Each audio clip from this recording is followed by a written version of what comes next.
Hey everyone, let's talk about this week's HQ challenge. A little bit more of a challenging question this week. We're dealing with modes of mechanical ventilation, we're dealing with hazards of mechanical ventilation, and we're dealing with mean airway pressure.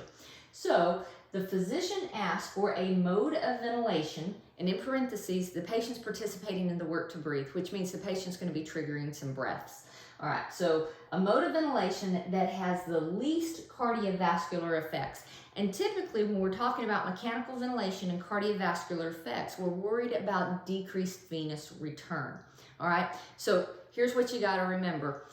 Mechanical ventilation, the higher the mean airway pressure is, the more the pressure exerted on the heart is going to be elevated. That elevates CVP, it decreases the venous return, being able to come into the right side of the heart, okay? So we want the mode that has the least mean airway pressure. All right, there's a formula for mean airway pressure, but I think we can explain it without the math.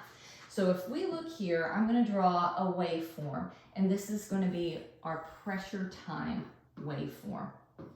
All right, we're going to start with 0 as peep, okay? We're not going to have any peep at all. And so in this waveform, here's what we've got going on. And I know this, the way this pressure waveform is shaped, that this is probably a volume mode of ventilation, because volume modes of ventilation have some kind of peak associated with it. Now, they may not look triangular, it's just I'm over-exaggerating it to make a point.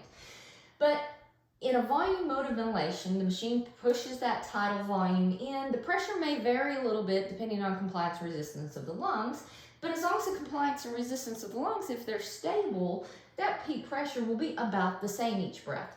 Now, mean airway pressure, when we shade everything up under here, this gives us a picture representation of the average airway pressure, okay? The airway pressure from the beginning of inspiration to the end of exhalation, okay? So we need to pick one of these modes that has the less mean airway pressure. All right, so now let's talk about this. PCAC and VCAC. In PCAC, whenever the patient triggers a breath, they're going to get the set PIP, and it's going to be held for the set I time. In VCAC, when they trigger a breath, they're going to get the set tidal volume, okay? So AC modes of ventilation with the patient breathing always carries higher mean airway pressure, because essentially we're going to have more of these breaths. Every time a patient breathes in, it's going to go up to the same peak airway pressure. More breaths, more pressure equals more mean airway pressure. That makes sense. So it's really not AC modes of ventilation. So now it comes down to SIMV mode.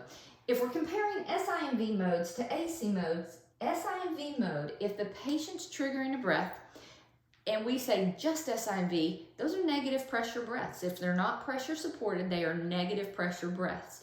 When you average a peak pressure from a machine breath and a negative pressure from a spontaneous breath, the mean airway pressure is going to be lower. Okay, so SIMV, when the patient breathes, if they're true spontaneous breaths, will always have a lower mean airway pressure than AC. Okay, so we know it's got to be SIMV. Now we got to talk about the difference between PC mode and VC mode.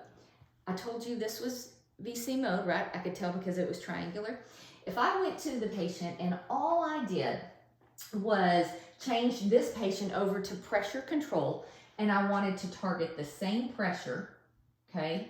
So I'm going to set the PIP at the same pressure we were getting with this volume mode of ventilation. But see, in pressure control, we push the pressure in and we hold it for a specific I time. So what happens here, just by switching the mode, and because we hold it for an I time, do you see what's fixing to happen to that shaded area?